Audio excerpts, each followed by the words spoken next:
యేసుక్రీస్తునామములో మీకు అందరికీ వందనాలు. ఈ మధ్యకాలంలో చాలామంది మరి చర్చెస్ దగ్గర గొడవ పెడుతున్నారు. ఏంటంటే వాళ్ళు సౌండ్ మైక్ ఎక్కువ పెట్టేస్తున్నారు. మాకు చాలా డిస్టర్బెన్స్ ఉంటుంది.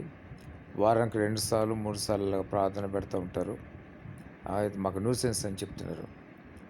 ఇక్కడ ఒక విషయాన్ని జ్ఞాపకం చేసుకోండి. ఎవరైతే సహవాసాలు చర్చలు నడిపిస్తున్నారో వాళ్ళు తెలుసుకోవాల్సిన ఒక విషయం ఉంది. మొదటగా మీరు మైక్ పర్మిషన్ తీసుకోండి. అది నాకు తెలిసి పోలీస్ స్టేషన్లో పోలీసు వాళ్ళు ఇస్తారనుకుంటా. మైక్ పర్మిషను మరి ఎంతకాలం ఇస్తారో తెలీదు. ఒకవేళ వ్యాలిడిటీ అయితే మళ్ళీ దాన్ని రెన్యూ చేయించి మళ్ళీ తీసుకోండి. మైక్ పర్మిషన్ లేకుండా ఎవరు కూడా మైక్ పెట్టవద్దు. అది కూడా మైక్ పెట్టిన తర్వాత కొంత పరిమితులు ఉన్నాయి. 40 డెసిబెల్స్ కన్నా ఎక్కువ మరి సౌండ్ బయటికి వెళ్తే కనుక అది సౌండ్ పొల్యూషన్ అవుతుంది. మన కాంపౌండ్ కానీ మన గృహం దాటి కానీ 40 డెసిబెల్స్ సౌండ్ కన్నా ఎక్కువ బయటికి వెళ్ళకూడదు. కాబట్టి అదొక జ్ఞాపకం చేసుకోండి.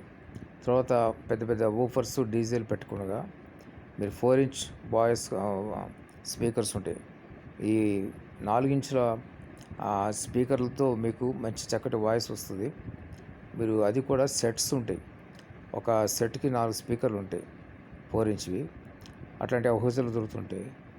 అవి మీకు ఎంత అవసరం అవుతుందో అంతవరకే మీరు మీ చర్చ్లో దాన్ని ఫిక్స్ చేసుకోండి. లేదంటే సౌండ్ ఇంజనీర్స్ ఉంటారు, వాళ్ళని అడిగి మీరు డిజైన్ చేయించుకోండి.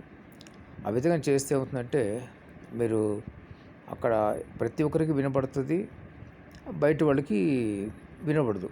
మీరు కాంపౌండ్ దాటి బయటకు వెళ్తే సౌండ్ వినపడుతుంది. మీరు ఎవరైతే చర్చిలోకి ఎంటర్ అవుతారో వాళ్ళకే వినపడుతుంది.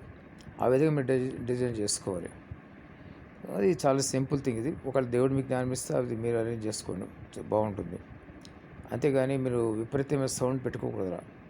నాకు తెలిసిన ఫ్రెండ్ ఉన్నాడు, వాడు ఒక చర్చికి ప్రెసిడెంట్, పెద్ద చర్చికి 2000 మంది చర్చికి. అక్కడ సౌండ్ భయంకరంగా పెడతారు. నేను చెప్పాను ఒకసారి, ఇంత సౌండ్ అక్కర్లేదు, దానికి ఇట్లా దొరుకుతాయని కూడా చెప్పాను. వాళ్ళు కొంతమంది వినరు, అంటే వాళ్ళ పద్ధతి వాళ్ళే ఉంటారు, కానీ చెవుడు వచ్చేస్తుంది. అంత సౌండ్ ఎక్కువ పెట్టుకుంటే మీ చర్చికి వచ్చిన వాళ్ళందరికీ చెవుడు వచ్చేస్తుంది, తొందరగా చెవుడు వచ్చేస్తుంది అనమాట. కాబట్టి ఒకటి ఉండేది. తర్వాత గుండె సమస్యలు కూడా వస్తాయి ఎక్కువ సౌండ్ పెడితే. తెలుసుకోండి, కొంచెం జాగ్రత్త పడండి. ఈ మధ్య డీజేలు సౌండ్లు విని చాలామంది యవనస్తులే గుండెపోటు చచ్చిపోయారు. సౌండ్ ఎక్కువ మంచిది కాదు. మన చెవులకి ఎంత అవసరం అంత సౌండే మనకి వినిపించాలి.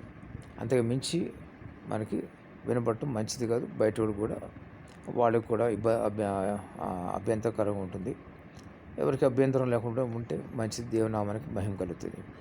మరి గొడవలు పడుతూ ఉంటే కనుక దేవునామానికి మహిమ కలదు. దేవుడి మాటలు దీవించి ఆశీర్వదించును గాక. ఆమేన్.